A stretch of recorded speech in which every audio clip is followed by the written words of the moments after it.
So number 222, PlayStation 5 backwards compatibility will play a key role in transitioning PS4 players to next gen, Sony says.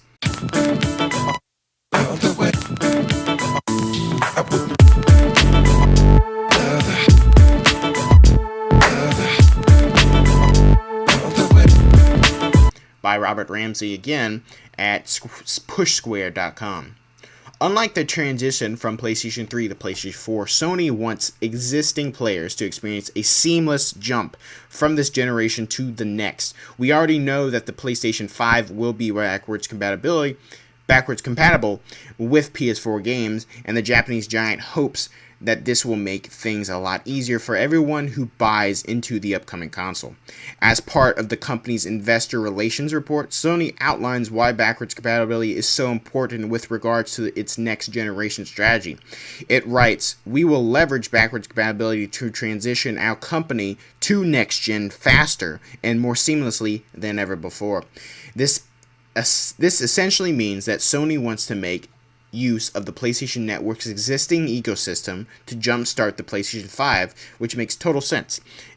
If players know that all of their PS4 games will be playable on the PlayStation 5 from the beginning, then there's more likely to invest. It's basically like a software safety net, we suppose." And this is, oh my god, like, this is like one of the best features. I wanted this for the PS3 to the PS4, and I get the support and technology, but it's basically just shoving a PS3 in a PS4, and it would just be way too expensive for them because it's just two separate devices, almost.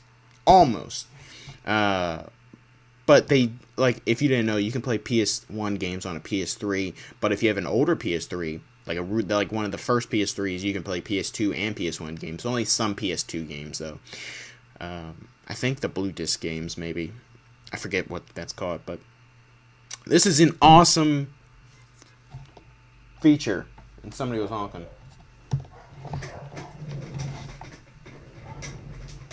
What the heck? Somebody was honking. Now my dogs are barking. But this is an awesome feature, and I'm so excited to have this feature because I get to, like, you spend all this money on your games, and you spend all this money on playing games and just investing time into these games, and you don't want them to be freaking. I'd hate them to be freaking gone because of that, because you just transitioning to a new console. And that's what it's like for all old consoles. But really, it's the backwards compatibility that helps, like, you get this new console. Barely any games are out for it right now.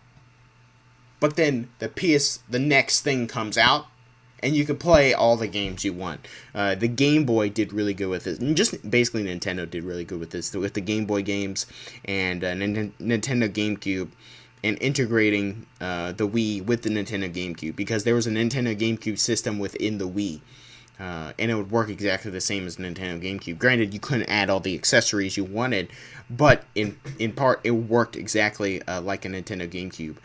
And so you could play Nintendo GameCube games and still have a Wii, which was awesome. So your library was, you had a massive library of games, especially if you have an older DS. You have the Game Boy games, and you have the DS games, and it's just a massive library of games. Now, I get they have digital and stuff, but again, I play hard copy games, and so I really want, like, a hard copy, because I don't see hard copy going away anytime soon, because tons of people are still buying hard copy games and discs and stuff like that, and things are still being sold out. So I don't see it going away anytime soon, and it's just going to be a massive help for the next generation. What they did outline also is that, so it used to be for PlayStation 1, PlayStation 2, you pop in a disc, you play it, boom, done. PlayStation 3, you pop in a disc, there's an update, and there's something you have to download, and that also was for the PS4 too, but a little more heavier on the PS4 side. There was a disc, you have to download, you have to install it, and then boom, you're done. And then now for the PS5, it's going to be disc, install, and then you can stream it basically wherever. Or you just get that, I guess you get that license for the game and you get to play it on multiple devices, which will be awesome. Which is freaking awesome. So I can play all my PS4 games. Essentially, I can't, don't take my word for it, but you can essentially play all your PS4 games anywhere, which is freaking awesome. And I do that with my PS Vita, and I love playing remote play with my PS Vita. Now since they took off remote play exclusively on the PS Vita, now you can play on your iPad or Android or whatever you use, which is awesome. And video games